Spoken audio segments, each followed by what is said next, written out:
सम्मान, वैसे तो कहते हैं कि मान सम्मान जो बहुत घाटे का घर है, ये नीचे ऊपर उठाने वाला नहीं होता, नीचे गिराने वाला होता है। लेकिन कोई आदमी अगर अच्छे की तरफ जा रहा हो, धर्म की तरफ जा रहा हो, अच्छे कर्म की जा रहा हो, तो उसको शाबाश दूर देनी चाहिए, ताकि उसके अंदर भी हौसला रहे और आगे बढ़ सके। क्योंकि जब कोई व्यक्ति अच्छी तरफ जाता है तो लोग टांग खींचते हैं, शाबाश नहीं देते। ठेका में जवानी बोल रही हो, चुप करके बैठा रहे, बात ही करेगा तो लारा लारा कर लेगा, सामने कौन बोल रहा है। बुरे लोगों को बुराई का कहने की हिम्मत नहीं पड़ती। ये तू तेरे अंदर खोट है तो गलत कर रहा है, गलत रास्ते जा रहा है, ये कहने की हिम्मत नहीं पड़ती है। लेकिन कोई धर्म के रास्ते पर जाए तो 100 बातें करने वाले मिल जाते हैं। तो धर्म के रास्ते पे जो चल रहे हैं उनका भी हौसला बढ़ाने के लिए सब चीज जरूरी है। बड़ी अच्छी बात है, ग्रुप के द्वारा, माता बहनों के द्वारा, भाइयों के द्वारा सब लोगों ने इस तरह से कदम उठाया धर्म की तरफ, गौशाला की तरफ। मुझे बड़ी अच्छी खुशी हुई कि 4 सालों का रिजल्ट जो है बहुत आगे पहुंच चुका है। और ऐसे ही अगर रहा तो कभी कुछ बोलना ही नहीं पड़ेगा। एक क्यों आपको देख रहे हो बच्चों का संस्कार, अभी जो बताए कि 2270 रुपए जो बोले थे वो मेरे दिमाग में घूम रहे हैं कि ये 70 किस लिए है कि बच्चों ने गोलक बना बना करके डाल डाल के रखे हैं।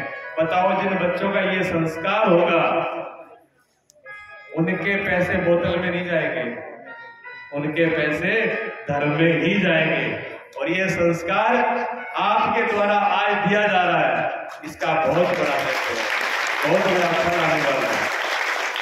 सभी माताएं अपने बच्चों को भी गौशाला की सेवा में, सिर्फ गोलक में ही नहीं है। मुझे पता है स्कूल का टाइम रहता है, सुबह बच्चे नहीं आ सकते, लेकिन फिर भी माताएं 5 बजे आती हैं। 5 बजे किसी बच्चे का स्कूल नहीं होता, तो रोज भी आ सकते हैं बच्चे आपके साथ में। अगर रोज नहीं आए तो संडे का पक्का कर लो कि संडे वाले दिन अपने बच्चों को गौ की सेवा में लेकर के आना है। और फिर इसका क्या होगा, आपको एक बहुत हकीकत कहानी सुनाता हूँ, हकीकत घटना सुनाता हूँ। ये संस्कार ये बच्चों से क्या होता है, गौर से सुनना। ज्यादा टाइम नहीं, ज्यादा टाइम तो स्वामी जी को ही चाहिए, मेरे तो थोड़े में काम चल जाता है क्योंकि कथा लंबी होती है। क्या करें, कथा ही बोल पड़ सके। जैसे कथा तो क्या है, हरी कथा, हरी अनंत हरी कथा अनंत, अब वो तो लंबा चौड़ा काम है, लेकिन फिर भी ठीक है। और दूसरे कोई होते तो आप दिखाते, वापस ना दिखाई दूसरे को तगड़ी आंख दिखाते हैं, हम भी दूसरी जगह होते तो खूब तगड़ी आंख दिखाते हैं। अब क्या करें, अपने घर में बैठे हैं, किसको आगे दिखाएं। तो एक जो है ऐसी रोज आते थे स्वामी संत, जैसे हमारे महाराज जी है, ऐसे संतों के पास रोज आना था। बहुत अच्छे फकीर थे। तो एक छोटा बच्चा, जी संस्कार बता रहा हूं आपको कैसे होता है, जीवन कैसे होता है। एक छोटा सा बच्चा जो है वो रोज आता था। पहले तो उसको लोभ की लालच क्या था जी, टॉफी का खाने, प्रसाद मिल जाए, टॉफी मिल जाए, पतासा मिल जाए। अब भी जाते थे गुरु जी के पास, ऐसे हमें भी याद है, पतासों के लिए जाते थे शुरू में। ये टॉफी टाफी कुछ नहीं होती थी हमारे जमाने में, पतासा हुआ करते थे। और 5 पतासे जिस दिन मिल गए तो हमारे से बड़ा कोई नहीं है, इतनी खुशी होती थी। सबको बताते गुरु जी ने 5 पतासे दिए। ऐसा ही होता है बच्चों का, खाने पीने का लोभ होता है। बच्चे आए, 2-4 दिन मीठे में रहा, बच्चा जो था वो बैठा बैठा देखता रहता।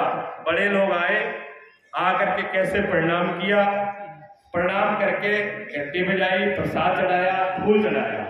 अच्छा, उन संतों का एक नियम था, उस नियम को जब कोई पूरा कर देता था सही तरीके से दंडवत करके, फूल पत्ती प्रसाद चढ़ा करके, और घंटी जब कोई बजाता था तो वो जो है महाराज जी उसको बुला लेते थे कि आज मुझे दीक्षा देनी है, अब तो अधिकार हो गया दीक्षा का। तो वो इस बात को देखता रहा। एक महीना उसने देखा, फिर वो जैसे बैठते वैसे बैठने लगा, ताली बजाने लगा। और उसने वही काम किया कि जब ये गुरु जी के पास बैठ के उस काम में कहते हैं आज मुझे भी लेना, क्या कहते हैं काम में, तो उसने क्या किया, दंडवत प्रणाम किया और फूल दक्षिणा चढ़ाई और घंटी बजाई। और महाराज जी ने आंख उठा के देखा, महाराज जी ने कहा प्रक्रिया तो सारी पूरी कर दी उपदेश की, लेकिन है ये छोटा सा बच्चा, अब इस बच्चे को मैं नाम भी दूं तो क्या दूं, ये समझ में नहीं आई। लेकिन न दूं तो मेरा ही नियम बनाया हुआ है कि जो इस प्रक्रिया को पूरा करेगा मैं उसको दीक्षा करूंगा, तो मैं अपने नियम को भी तोड़ नहीं सकता। तो स्वामी जी ने क्या किया, उस बच्चे को बुला लिया अपने पास में, बुला करके कहा बेटा अब क्या आप चाहते हो? कहते जो आप सब लोगों को जो देते हो ना वो मुझे दो, मुझे भी परमात्मा को पाना है। उन्होंने उनको शाबाश दी, बात तो ठीक है, इतना संस्कार हो गया, लेकिन कोई भी मंत्र बताऊंगा गड़बड़ हो जाएगा। तो उन्होंने क्या किया, एक काम कहा उसको कि बेटा सुन, मंत्र यही है कि एक हाथ की ताली सुन के आना है, एक ही हाथ से ताली बजानी है, बस इतना काम करके मेरे पास आ जाना, उस दिन तेरा सब काम हो जाएगा। उसने एक हाथ की, पहले सोचा एक हाथ की ताली बजेगी कैसे, पर गुरुजी ने कहा तो आज्ञा का पालन तो करना ही है। अब वो लेकर के मन में उस बात को एक हाथ की ताली सुन के आना है। गया धर्मशाला बाहर निकले, बाहर निकलते बकरी बोल गई मैं, बकरी मैं करानी, वो खड़े हो गए। मन क्या गुरुजी ने यही तो कहा था, इसके पास तो हाथ की ताली भी नहीं बजाई इसने तो, लेकिन आवाज आ गई मैं, तो यही आवाज है एक हाथ की। वहीं से वापस आ गया, कहीं कहा बहुत हो है, आज ही गुठली लगावा, आज ही आग लागे, आज ही तोड़ लिया, और गेट को भी पास आ गयो। क्या गुरु जी के कैसे है बेटा, क्या सुनिए हो? मैं तो देखे हो काम शुरू कर दियो। मैं क्या कहा कि आपने बोला था एक हाथ की ताली पर सुन के आ गया, बता बेटा क्या सुना? कि वहां पर मैं ये बात होती है। गुरु जी समझ गए भी हम मैं सारा में भरी पड़ी है, तो ये बच्चा को क्या दोष है? गुरु जी समझ गए भी मैं तो सब में भरी पड़ी है, इस बच्चे का कोई दोष नहीं है। हाँ कि नहीं, अगर एक फोटो ना मिली नहीं रामदत्त जी तो मैं खड़ी हो जाएगी, मैंने तो दे दी, मैंने खोनी दी, साहब दी ये फोटो आ गई। तो ये मैं को बचा के रखना है। गुरुजी ने कहा कि बेटा ये मैं बहुत खतरनाक है, करके मैं जिस दिन खत्म हो जाएगी तो बात बन जाएगी। इसकी आवाज वहां से नहीं आ रही थी मेरे पास, तो ठीक है, सही कर दे माइक ना, आवाज ही बन जाए यार लेरा। अब चलो कोई बात नहीं, आज की बात है बेटा, कल हम बोलेंगे नहीं। तो उसने कहा ये मैं की वो जो आवाज है ये बहुत खतरनाक है बेटा, जिस दिन मैं खत्म हो जाएगा उस दिन ये बातें खत्म हो जाएगी, उस दिन आपको समझ में आ जाएगी। ये बात नहीं है, आप दोबारा जाओ फिर सुन के आओ। अब बच्चा था, ज्यादा जानता नहीं था, अब गया कि ये तो नहीं है, करते करते करते करते खोजता रहा। शाम को रात का टाइम हो गया, रात के टाइम में बस ध्यान उसी में था भी गुरुजी ने कहा वो सुन के आना है, कैसे सुना जाएगा। तो वहां नाली के अंदर एक डड्डू था, मेंढक जिसको बोलते हैं, वो टर टर कर लग गया।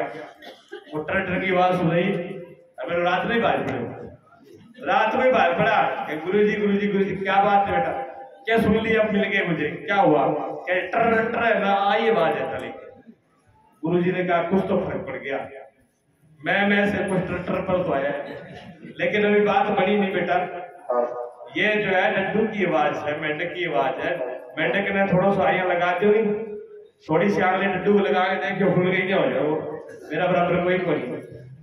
तो मानो मोटो कोई कुछ कर लेता है, अच्छा कर्म धर्म कर्म, 2-4 दिन बैठ जाए ध्यान पूजा में, 2-4 दिन गौ माता की कर दी सेवा, छोड़ो अगले में चल रहा है, आपका काम थोड़ी है क्यों, घर तो आप ही करे, ध्यान रहियो, बच के रहना।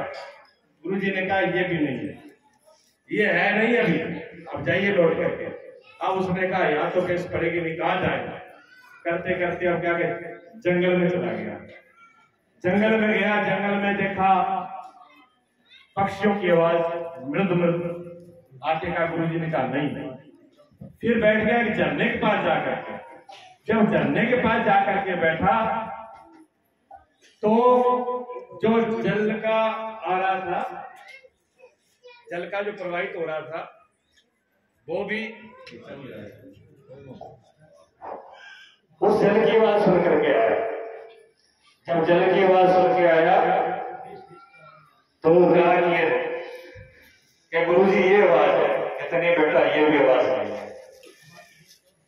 तो फिर वापिस फिर लौट गया, फिर जाकर के बैठा। अब उसने कहा ये झरने की चिड़ियों की ये कोई आवाज नहीं है, क्या करें? जंगल में बैठा रहा, ध्यान हो ही रहा, जब लगन हो तो ऐसे ही हो। लगन हो तो ऐसी हो कि जो गुरु ने बोल दिया उस काम को पूरा करना है, तो फिर सिद्धि दूर नहीं है। उसने पूरी लगन लगा करके रखी। उसके बाद में बारिश हुई, बारिश की भी एक आवाज होती है। सुन करके बड़ा प्रसन्न हुआ कि ये आवाज जो है ये एक ताली की आवाज है। लौट करके फिर आया कि गुरुजी जो टक होती है, गुरुजी ने कहा बेटा ये बारिश की आवाज है, एक ताली की आवाज नहीं है, अभी और साधन कर जा, अभी ध्यान और कर। फिर ध्यान के लिए और चला गया। तो अगर किसी ने ध्यान किया हो आप में से, तो जब थोड़ा सा भी ध्यान लग जाए बिल्कुल शांत और रात के टाइम में अगर न की हो आज करके देख लेना, बिल्कुल कोई भी आवाज न होती हो, रात्रि का समय हो, तो जो कसारी है देखिए कसारी की आवाज होगी। हाँ, काफी लोगों ने सिर हिलाया है। कसारी की आवाज वैसे सुनाई नहीं पड़ती पर तब देती है। बिल्कुल शांत अवस्था में जब कसारी की आवाज सुनाई थी, आके उसने गुरुजी को कहा कि ये आवाज होती है। गुरुजी ने कहा बेटा कुछ तो पास ले आया लेकिन अभी आवाज हुई नहीं। वापिस लौट गया, वापिस लौट गया। और कब लौट करके आया?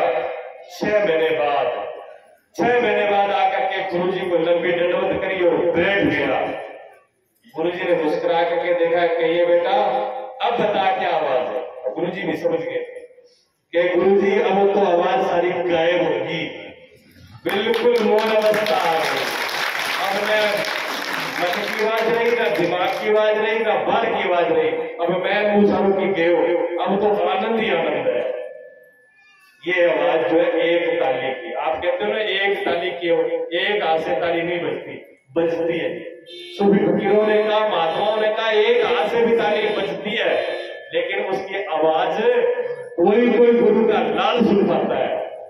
वो मौन की तरह आवाज है जिसमें सब कुछ खो जाता है और उसमें जो है वो प्रकट हो जाता है। ये है संस्कार की बात। बच्चे ने छोटे से ही संस्कार पकड़ा और कहा पहुंच गया। इस बात को ध्यान रखें कि हम कोई भी नियम को पकड़ लें, उस नियम को पूरा करें। बिना नियम के हमारा जीवन अधूरा है। चाहे घर का काम हो, घर के अगर नियम नहीं हो तो घर खराब हो जाएगा, राज्य का नियम नहीं हो तो राज्य खराब हो जाएगा, पंचायत का नियम नहीं तो पंचायत खराब हो जाएगी। आप सड़क पे भी चलते हो, कोई सरकार या पुलिस वाला आपके साथ नहीं चलता, लेकिन कानून आपके साथ चलता है। नियम और कानून आपके साथ रहता है कि आपको किधर चलना है, कैसे चलना है। अगर वो नियम और कानून आपके साथ न हो तो रोज आठ गोटा उड़ा के गिरेगा। जब नियम चलता है तब तो ये आता है, और नियम बिगड़ जाएगा फिर क्या होगा। हमारा एक नियम है, ट्रैफिक का नियम है, रोड का नियम है, उसके हिसाब से हम चलते हैं तब उसमें पूरे आते हैं। अगर नियम खराब हो गया तो ये बनेगा नहीं। सुबह का दिन भाइयों ने बहनों ने नियम बना रखा है, 5 बजे उठना। देखो 5 बजे उठना, शहर वाला बेचारा ने कहा ये ठाकुर में सुबह क्या होती है, उनको ये पता नहीं सुबह क्या होती है, प्रभात क्या होती है, सुबह की अमृत वेला क्या होता है, अमृत की बूंद क्या होती है, उनको कोई पता नहीं है इस चीज का। ये तो आप लोगों का सौभाग्य है जो सुबह की चांदनी और सुबह सुबह का प्रभात का हो ये सब देखते हो। ये आप लोगों का सौभाग्य है। सुबह उठने से देखो पुण्य तो मिलता ही मिलता है। आप घर से चल के आते हो, सैर भी हो जाती है, पुण्य भी मिल जाता है, और कसरत भी, शरीर को स्वास्थ्य मिलता है, और मन को भी। मन बुद्धि शरीर सभी को फायदा होता है। इसलिए इस नियम को बनाए रखना, धर्म कर्म पुण्य सब चीज से जो बीज बीज रहे हुआ है, ये बीज जब वो बीज जब बीजते हैं ना तो बीज बहुत छोटा होता है और बीज में कुछ भी दिखाई नहीं देता, लेकिन जो बीज जब बड़ा हो जाता है, जब वृक्ष का रूप धारण कर लेता है और जब फल आते हैं उसमें फल अमृत के में होते हैं। तो जो आज हम कर रहे हैं ये हमारी तपस्या है, ये बीज है, इसका जब फल होगा वो बड़ा ही अमृतमय होगा।